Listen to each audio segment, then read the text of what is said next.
¿Conoces la profecía sobre Elam de Jeremías 49? El territorio de Elam es el actual Irán y cobra relevancia con la actual situación de Israel, Irán, Estados Unidos.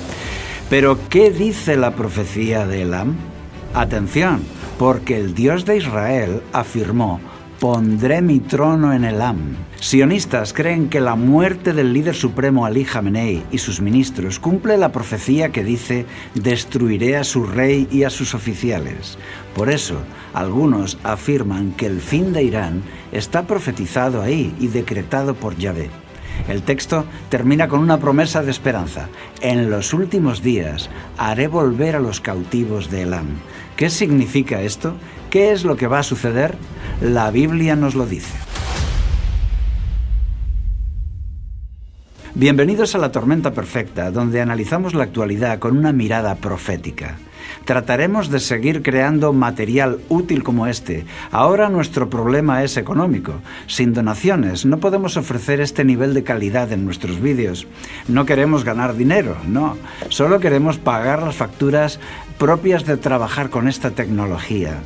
Si alguna vez pensaste en donar a Logos TV, te aseguro que ahora es el momento. Te dejo la información en la descripción de este vídeo. Gracias.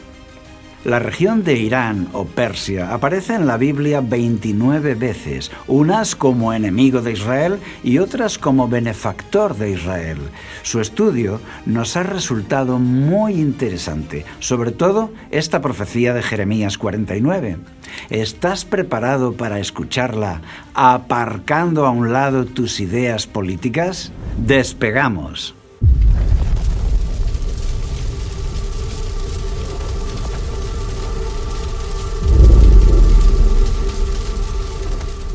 Jeremías intentaba que los israelitas se resignaran, que aceptaran las consecuencias de haber sido infieles a Dios, que suponía la derrota militar. Pero el fervor nacionalista hizo que rechazaran ese mensaje. Así que castigaron al pobre Jeremías, le marginaron, le acusaron de antisemitismo. Bueno, una situación parecida a la de hoy. En situación de guerra, Jeremías fue acusado de colaborar con los enemigos de Israel. Hasta le metieron en la cárcel. En sus profecías habla del destino de varias naciones, entre ellas Elam, la actual Irán.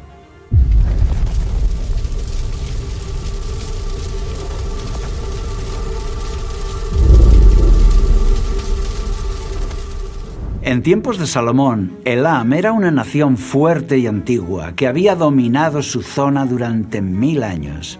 Susa era su capital. Elam fue destruido por el rey Asurbanipal de Asiria en el año 647 a.C., pocos años antes de Jeremías. Con el tiempo, Elam fue parte del imperio persa y en la actualidad su nombre es Irán.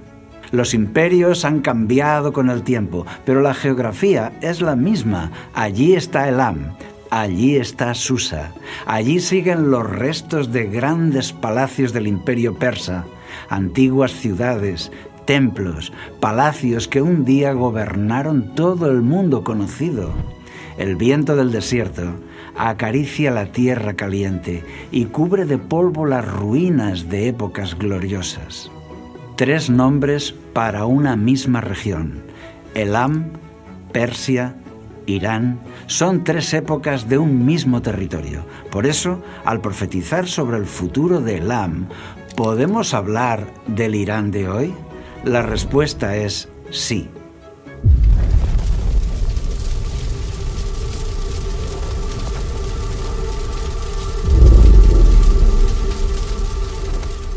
Así dice el Señor Todopoderoso: voy a romper el arco de Elam, voy a acabar con lo mejor de su poderío. Los guerreros de Elam eran conocidos por ser expertos manejando el arco y las flechas. Los registros asirios nos cuentan que los arqueros elamitas eran temidos por eso, eran letales en la guerra. Por eso se describe aquí su derrota con la imagen de romper su arco. En la antigüedad, el arco era un símbolo de poder militar en general. El faraón Ramsés II el Grande se representó pisando los 9 arcos, expresando así que sus 9 naciones enemigas estaban vencidas bajo sus pies. Según esto, Elam, o Persia, sería completamente derrotada. La profecía sigue diciendo: los voy a esparcir por los 4 vientos, y no quedará nación alguna donde no lleguen sus desterrados. Haré que la espada los persiga. Esto significa que el imperio persa caería y sería despedazado, sin importar lo grande y poderoso que era. Esto mismo le fue mostrado al profeta Daniel unos años después que a Jeremías, pero con unos símbolos mucho más fascinantes, dignos de un sueño psicodélico.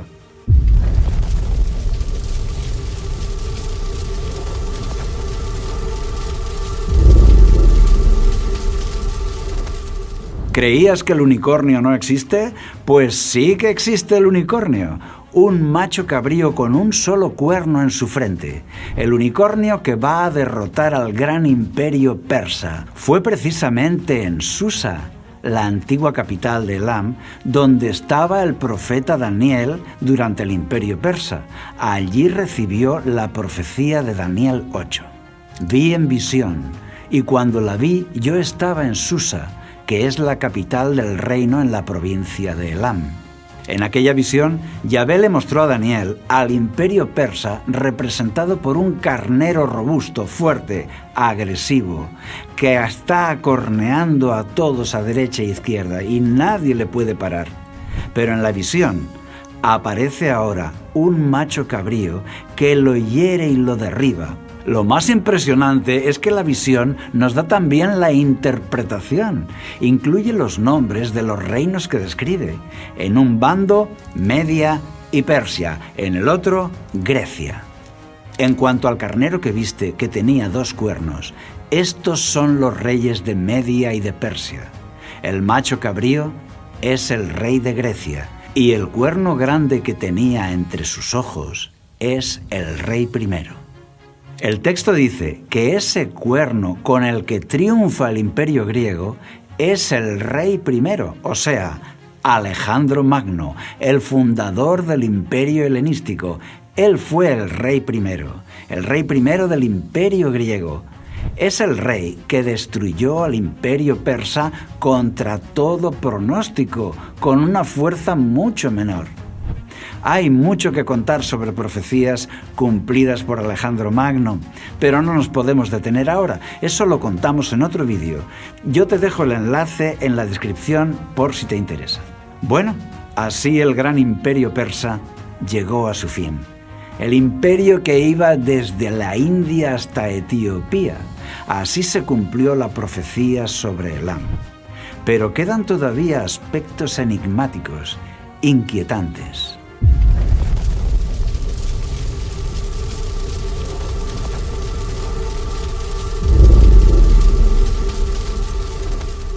Destruiré a su rey y a sus oficiales, dice Yahvé. Algunos intérpretes sionistas creen que esto se ha cumplido el pasado 28 de febrero de 2026, cuando un misil de Estados Unidos destruyó el complejo donde estaba reunida la cúpula militar y política de Irán, matando al líder supremo Ali Jamenei y a más de 40 líderes del país. Afirman que allí se cumplió esta profecía: destruiré a su rey y a sus oficiales.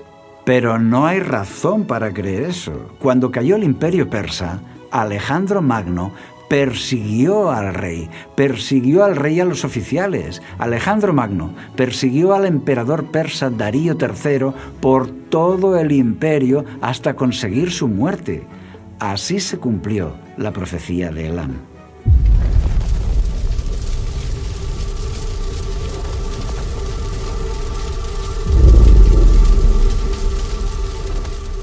Yo pondré mi trono en Elam. ¿Cómo se cumplieron estas palabras? Por supuesto, en todos los países se establecerá el trono de Dios cuando venga en su reino, por supuesto. Pero te voy a decir lo que yo creo sobre esto. Susa fue la capital de Elam y luego fue una capital administrativa de Persia. donde vivió la famosa reina Esther, donde sucede todo lo que nos cuenta el libro de Esther en la Biblia. O sea, que Dios puso a Esther en un trono y ella consiguió salvar la vida de todo Israel. En aquel día, ella consiguió que el rey en el trono de Persia, hoy Irán, salvaran a Israel de la extinción. Interesante, ¿verdad? Además, hay otro trono, el trono del rey Ciro de Persia, un personaje que está en la Biblia como un ungido de Dios. Lo presentan como ungido de Dios para cumplir la voluntad divina, o sea, para gobernarlos en nombre de Dios. No está mal para ser un iraní, ¿verdad? Así dice el Señor a Ciro, su ungido, a quien tomó de la mano derecha para someter a su dominio a las naciones y despojar de su armadura a los reyes, para abrir a su paso las puertas. Y otro trono es el de Artajerjes, rey de Persia, que después de hablar con Nehemías, decretó la reconstrucción de Jerusalén y del templo de Yahvé.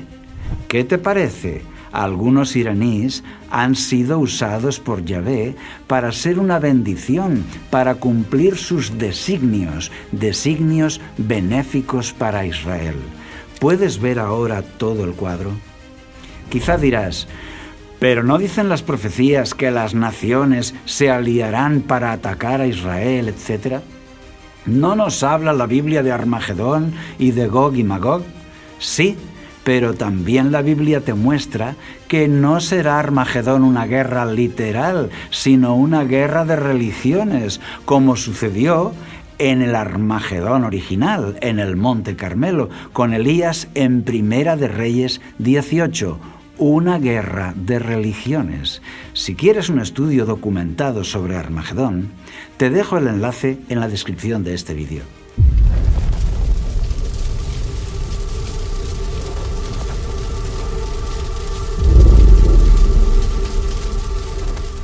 La profecía termina con una predicción para los días finales.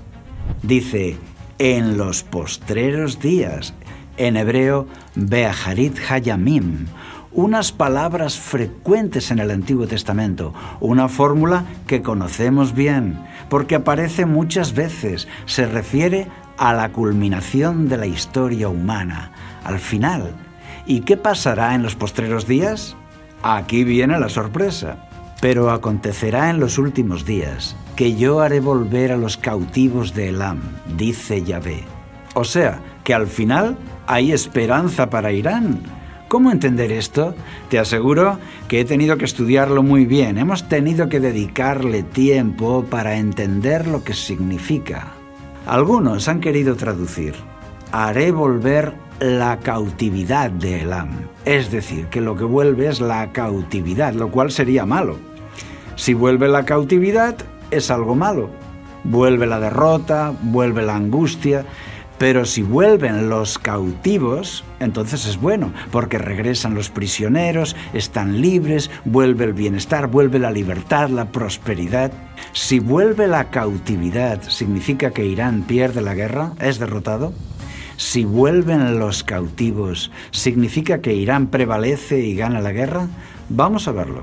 Para entenderlo bien y no equivocarnos, observamos las palabras, el contexto cercano y el contexto amplio. Estas palabras, Sabti Sebut, haré regresar a los cautivos, ya han aparecido en la Biblia antes, muchas veces.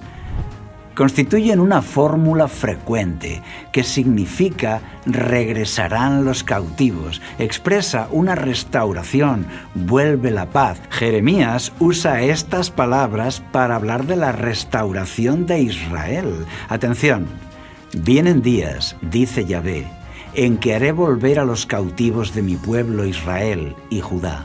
El contexto amplio nos muestra lo mismo.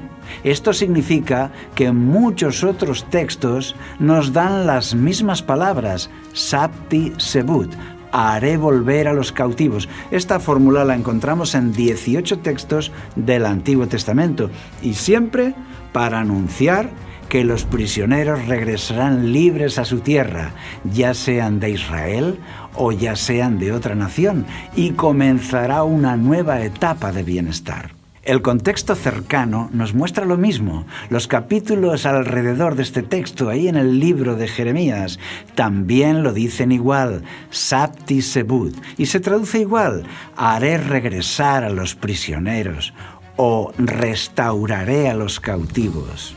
Siempre es algo bueno, una restauración, y Jeremías escribe esta promesa de restauración para otras naciones también. Dios no ha terminado su trabajo en esa región. Todavía quiere salvar a muchos en Oriente Medio. Han aumentado los casos de conversiones al cristianismo en esos países. Y esto tiene que ser un milagro, porque la sociedad iraní es muy restrictiva. Hace muy difícil por sus leyes el evangelismo y sobre todo la tremenda presión social de mayoría musulmana. Las sociedades misioneras que trabajan en Irán han informado de un aluvión de miles de conversiones al cristianismo. No todos están a favor de los ayatolás. Reportan que en Irán, en los últimos 30 años, se han convertido más personas que en los últimos 1000 años anteriores. Y esto es una victoria para el reino de Dios.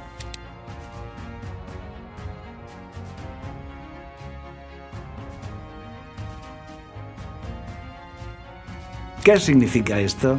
Significa que Elam tiene esperanza en los días finales. Significa que tiene esperanza como Francia tiene esperanza, como la tiene Israel, como la tiene Italia, México, Argentina, Guatemala, Venezuela, España.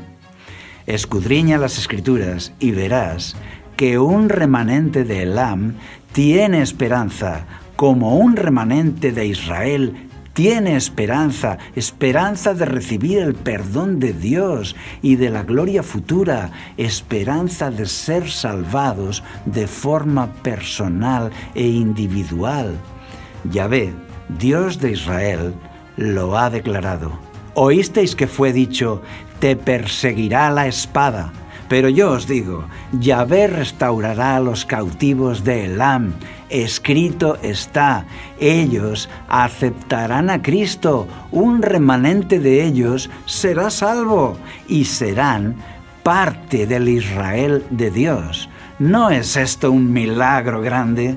Enemigos unidos para la eternidad. Esta es la gran sorpresa de la profecía de Elam. Lo que predice para los últimos días no tiene nada que ver con las guerras actuales, sino con la salvación de sus almas de forma personal e individual. Ellos encontrarán a Jesús y serán salvados. Es una señal de los tiempos del fin, que nos dice que la restauración de este mundo ya viene, que el reino de Dios se acerca. Vemos las señales a nuestro alrededor y es muy emocionante, hermanos. Anímate, hermano, alégrate. Jesús así nos lo dijo. Cuando estas cosas comiencen a suceder, erguíos y levantad vuestra cabeza, porque vuestra redención está cerca. ¿Y tú qué piensas de todo esto? ¿Te gustó este contenido? Puedes apoyarlo reenviando a las personas que te importan. Tú puedes ser parte del equipo apoyándonos económicamente.